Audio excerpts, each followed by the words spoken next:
Hi friends, welcome to tech travel Telugu. Friends, every Sunday మన ఛానల్లో Q&A జరుగుతుంది.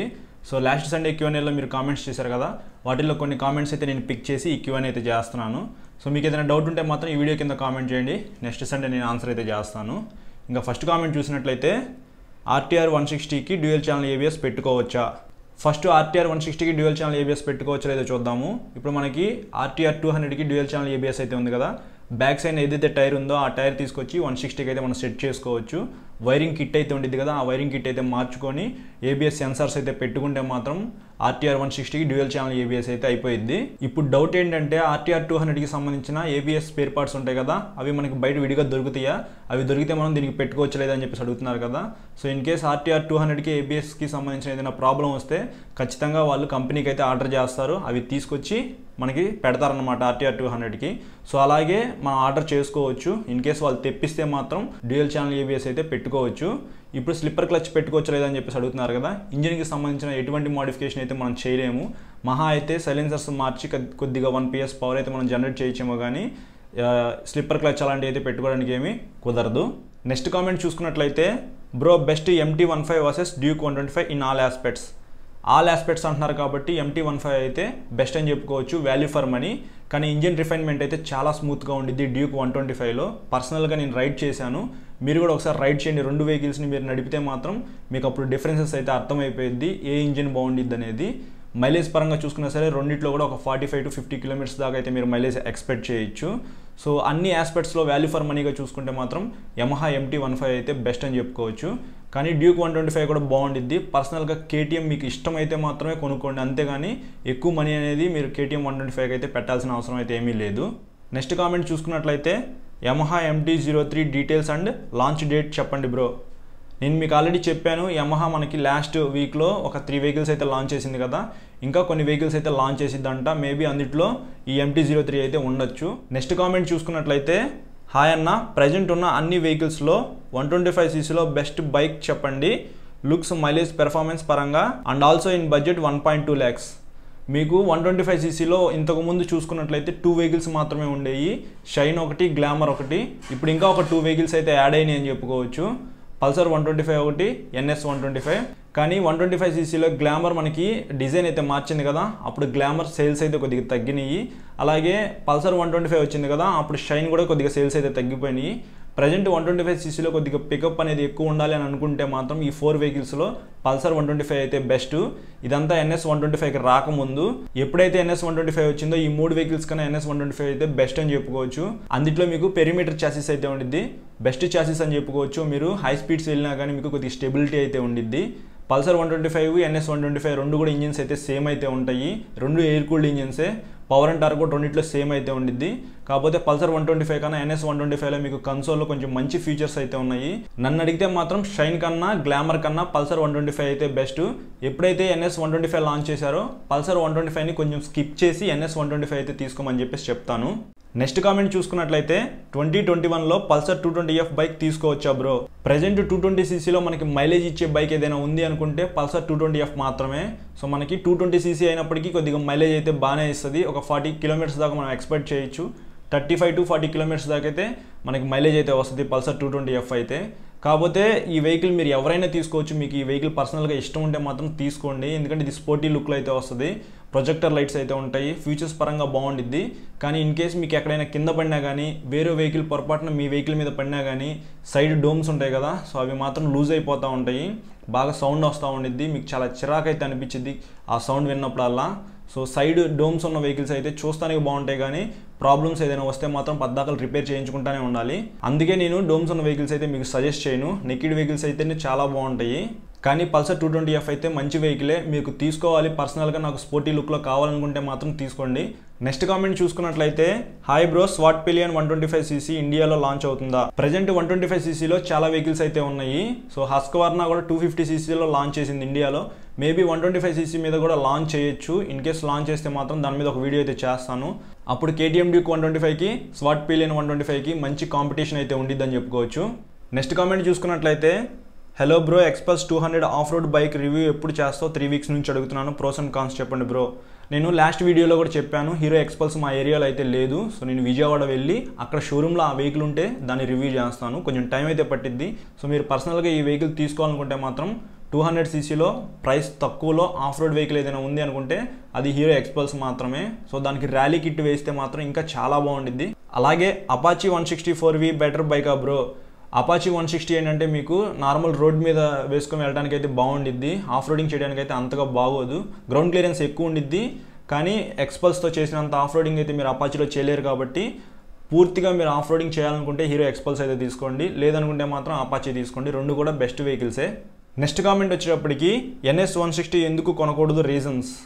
NS 160 అటు ఇటు కానీ వెహికల్ అని చెప్పుకోవచ్చు. అటు 200cc కాదు, ఇటు 125cc కాదు. సో మధ్యలో అయితే ఉండిద్ది. మీకు ఎక్కువ పవర్ వద్దు అలా అని చెప్పి తక్కువ పవర్ కూడా ఉండకూడదు అని అనుకుంటే మాత్రం NS 160 అయితే తీసుకోవచ్చు. 1,35,000 నుంచి మీకు ఈ వెహికల్ అయితే అవైలబిలిటీలో ఉంది. నేను ఆల్రెడీ దీనికి సంబంధించిన వీడియో కూడా చేశాను.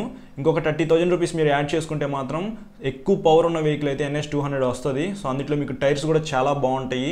దీనికన్నా ఇంజిన్ NS 200లో చాలా బాగుండిద్ది, లిక్విడ్ కూల్ ఇంజిన్ అయితే వచ్చింది. అలాగే ఎక్కువ సీసీ వెహికల్స్ నడిపి NS 160 నడిపితే మాత్రం మీకు అంత ఎక్కువ పవర్ అయితే అనిపించదు.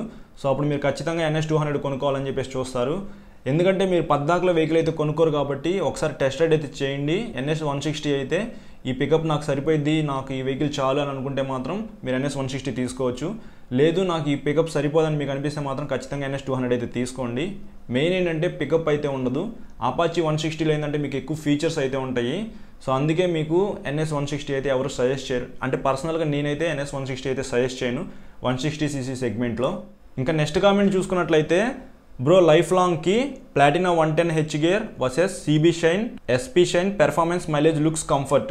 టైం టు టైం అనేది ఇంజిన్ ఆయిల్ మార్చుకుంటూ సర్వీసింగ్స్ అయితే చేయించుకుంటే మాత్రం లైఫ్ లాంగ్ ఏ వెహికల్ అయినా మీరు వాడుకోవచ్చు.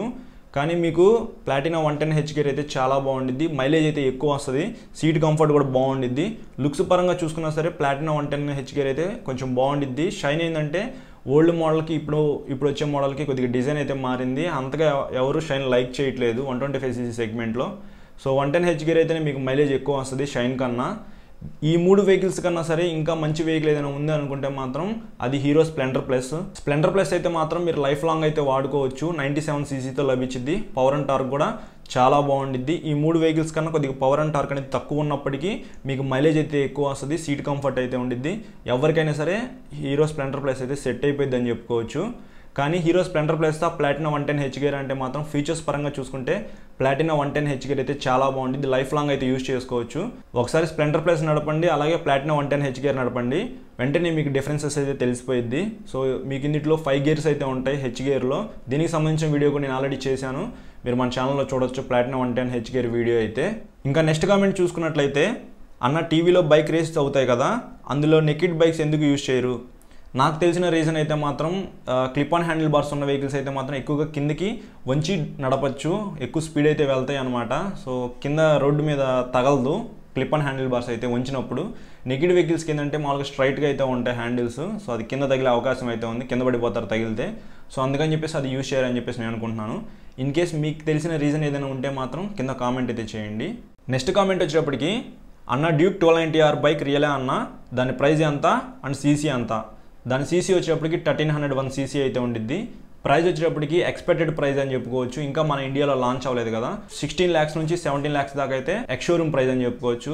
ఇంకా అన్ని ట్యాక్సెస్ అవన్నీ కలుపుకుంటే మాత్రం దగ్గర 20 lakhs నుంచి 22 lakhs దాకా అయితే ఉండిద్ది. డ్యూక్ 125 నుంచి 1290R దాకా వెహికల్స్ అయితే ఉన్నాయి కదా, అన్నిటికన్నా టాప్ ఎండ్ అని చెప్పుకోవచ్చు KTM Duke 1290R super Duke. దీనికి సూపర్ డ్యూక్ అని చెప్పేసి ఇంకొక పేరు అయితే ఉంది. ప్రస్తుతానికి మన ఇండియాలో ఇది అవైలబిలిటీలో లేదు. KTM షోరూమ్కి వెళ్ళి ఈ వెహికల్ మనం ఆర్డర్ చేసుకుంటే వాళ్ళు మనకి తెప్పిస్తారు. సో ఇంపోర్ట్ ఛార్జెస్ ఇవన్నీ కలుపుకుంటే మాత్రం దగ్గరగా ఒక 22 lakhs దాకా అయితే ఈ వెహికల్ మనకి పడుతుంది. ఇంకా నెక్స్ట్ కామెంట్ చూసుకున్నట్లయితే, engine life which is best TVS or Bajaj. రెండు కూడా మంచి కంపెనీస్ అని చెప్పుకోవచ్చు, అలాగే రెండు కూడా మంచి మైలేజ్ ఇచ్చే ఇంజిన్సే తయారు చేస్తూ ఉండిద్ది. సో మనం టైం టు టైం అనేది ఇంజిన్ ఆయిల్ మార్చుకుంటే మాత్రం ఏ కంపెనీ ఇంజిన్ అయినా సరే మంచిగా అయితే పెర్ఫామ్ చేసిద్ది. సో మనం వాడేదాన్ని బట్టి ఇంజిన్ లైఫ్ అయితే వస్తుందని చెప్పుకోవచ్చు. నెక్స్ట్ కామెంట్ చూసుకున్నట్లయితే ఇక్కడ ముగ్గురు సేమ్ కామెంట్ అయితే అడిగారు, రాయల్ ఎన్ఫీల్డ్ హిమాలయన్ రివ్యూ అని చెప్పేసి. సో నేను ఖచ్చితంగా రాయల్ ఎన్ఫీల్డ్కి సంబంధించిన వీడియో అయితే చేస్తాను. హిమాలయన్ వెహికల్ ఉంది కదా, సో దానికి సంబంధించిన వెహికల్ చేస్తాను. అలాగే క్లాసిక్ 350 ఉంది, అలాగే కొత్తగా లాంచ్ అయిన రాయల్ ఎన్ఫీల్డ్ మిటిఆర్ వెహికల్ కూడా చేస్తాను. నెక్స్ట్ కామెంట్ చూసుకున్నట్లయితే, Suzuki Burgman or TVS Ntorq or Honda Dio or Honda Grazia which is best bro. కొంచెం సేపు హోండా గ్రాజియా గురించి అయితే మర్చిపోండి. హోండా డియో అయితే స్టూడెంట్స్కి చాలా బాగుంది, స్టైలిష్గా అయితే ఉండిద్ది. తర్వాత సుజుకి బర్గ్మానా, టీవీఎస్ ఎంటార్కా అని అడిగితే మాత్రం టీవీఎస్ ఎంటార్క్లో చాలా మంచి ఫీచర్స్ అయితే ఉంటాయి. టైర్స్ బాగుంటాయి, ఇంజిన్ బాగుండిద్ది, పికప్ బాగుండిద్ది. సో కొద్దిగా ప్రైస్ కూడా ఎక్కువ అయితే ఉండిద్ది. మీకు ఎక్కువ లాంగ్ రైడ్స్ వెళ్ళాలి, కంఫర్ట్ ఎక్కువ కావాలి, లోకల్లో తిరగాలి, ఇంకా ఏదైనా సరుకులు తీసుకొచ్చుకోవాలి, ఇవన్నీ మీరు అనుకుంటే మాత్రం సుజుకి బర్గ్మాన్ అయితే చాలా బాగుండిద్ది. లేదు నాకు కొంచెం ఫార్మల్ లుక్లో ఉండాలి, కొంచెం పికప్ ఎక్కువ ఉండాలనుకున్న, ఫీచర్స్ ఎక్కువ ఉండాలనుకున్నా అప్పుడు టీవీఎస్ ఎంటార్క్ అయితే మీరు తీసుకోవచ్చు. నేనైతే ఫస్ట్ ప్రిఫరెన్స్ హోండా డియోకి ఇస్తాను, సెకండ్ బర్గ్మాన్, థర్డ్ అయితే ఎంటార్క్. గ్రాజియా అయితే నాకు అంతగా నచ్చదు. ఇంకా ఫైనల్ కామెంట్ వచ్చేటప్పటికి అన్న వై యూ లవ్ కేటీఎం. కేటీఎంలో మనకి డివైఎస్సి ఇంజిన్ అయితే ఉండిద్ది. డామినర్ 400 అలాగే డామినర్ 250 రాకముందు మనకి కేటీఎం వెహికల్స్ అయితే ఉన్నాయి. అప్పటి నుంచి మనకి తక్కువ బడ్జెట్లో ఏదైనా వెహికల్ ఉంది అనుకుంటే డివైఎస్సి ఇంజిన్ వెహికల్ అది కేటీఎం అనే చెప్పుకోవచ్చు. అలాగే ఫ్రేమ్ బాగుండిద్ది, రేడియల్ టైర్స్ అయితే ఉంటాయి, వైడ్ ఉంటాయి టైర్స్ కూడా. తర్వాత సిగ్నల్ లైట్స్ కూడా చాలా బాగుంటాయి, డిఫరెంట్గా ఉంటాయి మిగతా వెహికల్స్తో పోలిస్తే. కన్సోల్ ఫుల్లీ డిజిటల్ కన్సోల్ అయితే ఉండిద్ది, అన్ని ఫీచర్స్ అయితే ఉంటాయి, లిక్విడ్ కూల్ ఇంజిన్. సో ఇవన్నీ నాకు బాగా నచ్చినాయి, అందుకే నాకు కేటీఎం అంటే చాలా ఇష్టము. అలాగే కొన్ని మైనస్లు కూడా ఉన్నాయి. ఇంజిన్ అయితే చాలా బాగా హీట్ అవుతూ ఉండిద్ది. సో హీట్ ఒక్కటి పక్కన పెడితే మాత్రం ఇంజిన్ అయితే ఇంకా నడిపే కొద్దీ నడపాలనిపించింది. మేము డ్యూక్ 125 అయితే కొన్నాము. సో డ్యూక్ 125లో ఇంజినే చాలా బాగుంది మాకైతే మేము నడిపినప్పుడు. ఇంకా 200cc 390cc ఇంజిన్స్ ఎలా ఉంటాయి, ఎంత పవర్ ఉండిద్ది అని చెప్పేసి మేము చాలాసార్లు అయితే అనుకున్నాము. సో అందుకే నాకు కేటీఎం అంటే చాలా ఇష్టము. అది మీరు పర్సనల్గా రైడ్ చేస్తే కానీ మీకు తెలియదు ఆ ఫీల్ ఎలా ఉండిద్దా ఏంటనేది.